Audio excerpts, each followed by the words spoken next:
La Russie s'attend à accueillir un grand nombre de supporters de football à l'occasion de la Coupe du Monde, avec plus de 89% des billets d'entrée déjà vendus.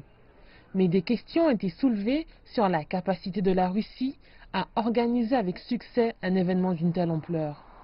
De nombreux hôtels, comme l'hôtel 3 étoiles Slavianka, l'un des prestataires d'hébergement officiels de la Coupe du Monde, devraient profiter de la régulation des prix proposés par le gouvernement russe.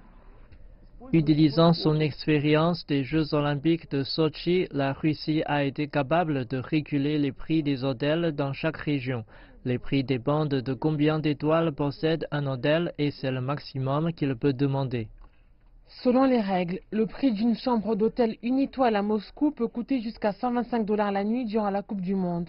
Un hôtel 5 étoiles dans la capitale peut demander jusqu'à 8 500 $ la nuit pour ses chambres les plus luxurieuses. D'ailleurs, la Russie a infligé des amendes à 539 hôtels qui ont gonflé leurs prix.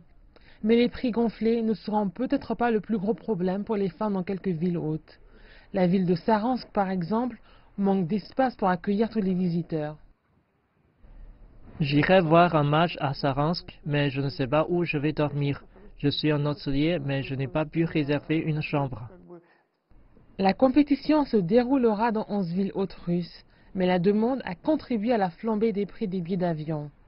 Selon une enquête menée par la plateforme RBC Business, les prix des billets d'avion ont augmenté de plus de 200% pour certaines destinations dans la Coupe du Monde.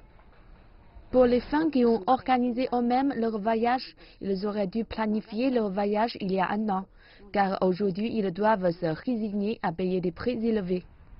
Les détenteurs de billets pourront utiliser gratuitement les transports publics les jours de match.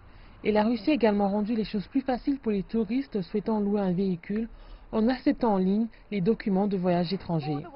Pour la Coupe du Monde en Russie, une Fan ID a été introduite pour permettre l'entrée sans visa aux fans étrangers, ce qui pourrait réduire les coûts pour les supporters car leur Fan ID et leurs billets de match leur permettront de prendre l'un des trains gratuits connectant les villes hautes. Cependant, avec des trajets durant de 24 à 42 heures, ce n'est sans doute pas une solution pour tout le monde. Des milliers de fans devront certainement débourser plus que prévu en Russie.